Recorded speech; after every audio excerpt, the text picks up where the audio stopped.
In college, I spoke to a man who seemed to be successful at the time, and he told me that in order to be successful, you have to do everything on your own.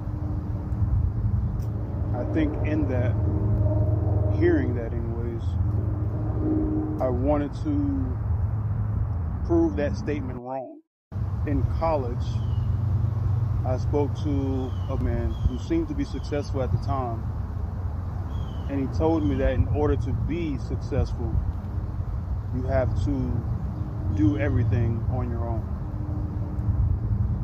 I think in that, hearing that anyways, I wanted to prove that statement wrong.